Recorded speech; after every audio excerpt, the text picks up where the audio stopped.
Faceless demons. The city at night is a vivid painting of light, with shimmering streaks cascading onto the concrete and glass surfaces of towering buildings. The neon and street lights create a vibrant array of colors, evoking a sense of grandeur and liveliness. Street sides are illuminated by dim lights and traffic signals that twinkle like stars in the night sky. The continuous flow of traffic forms trails of light stretching through the darkness. Laughter and music from bars and restaurants add to the lively and dynamic atmosphere. However, not every part of the city is bright and prosperous. Small alleys and dark corners are the haunts of dangerous elements and unexplained mysteries. No matter how bright the streetlights are, they can dispel the shadows in these hidden places. The darkness in a thriving area creates a mysterious and eerie space, where secrets and dangers lurk. In this bustling and stressful city, there is a man named Try, an office worker at a large company. Each day,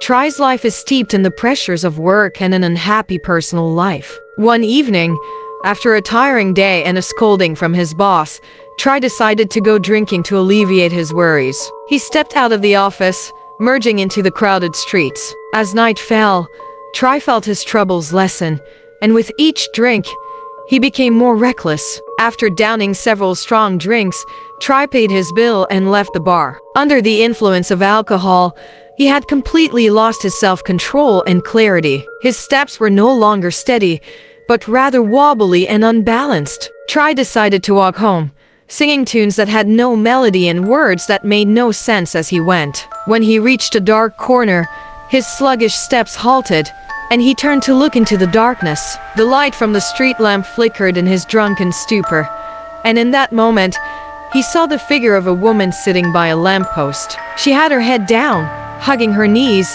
her back turned to him, and her shoulders shaking. The girl had a frail, delicate figure, long hair cascading down her back, and pale skin. Her sobs echoed in the quiet night, like cries for help shrouded in agony, akin to the ceaseless laments of a small person trapped in hardship.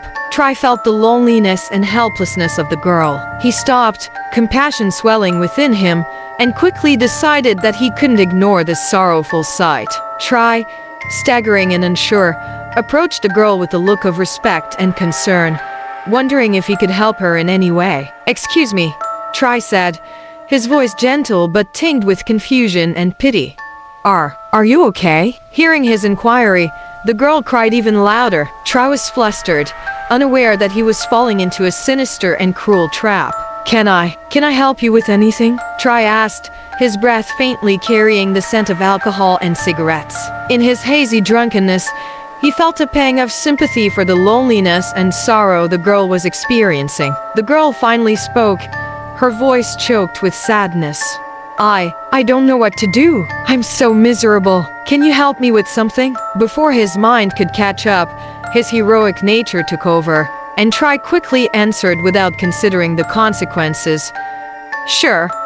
What can I do for you?" The girl, with tear-filled eyes and trembling lips, gently lifted her head to look into Try's eyes. Her face was partially hidden by her long hair, creating a chilling scene. Try's heart skipped a beat as he faced that gaze, a strange and eerie feeling rising from deep within him. At that moment, she asked Try in a soft, airy voice, "Tell me, is my face beautiful?" When the girl raised her head, pulling back her hair that covered her face, Try was struck with a horrifying fear. His drunkenness instantly vanished. His heart pounded wildly, from shock to fear, trembling at what he saw. The girl had no face, only a dark, ominous void. There were no eyes, nothing but deep, dark hollows that seemed ready to engulf everything. This created an undeniable horror that would make anyone shudder. Her smile, if it could be called that, was unlike any smile Try had ever seen before. It was not a smile of happiness or mockery,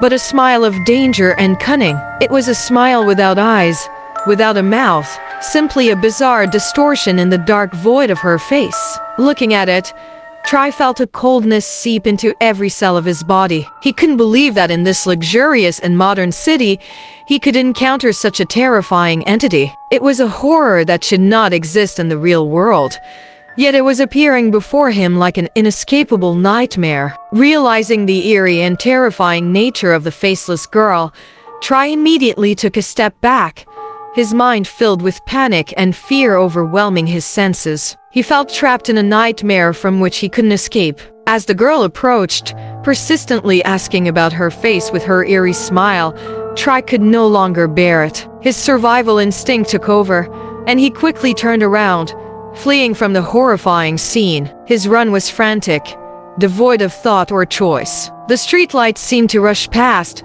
his footsteps a desperate attempt to escape the haunting figure. Not knowing how far he had run, Try was relieved to see a food cart ahead. There are people, thank goodness, he thought. A small light shone from the corner of the cart, revealing the figure of the vendor washing dishes. Try ran closer, trying to catch his breath and hastily recounting, "Sir, I just encountered something terrifying.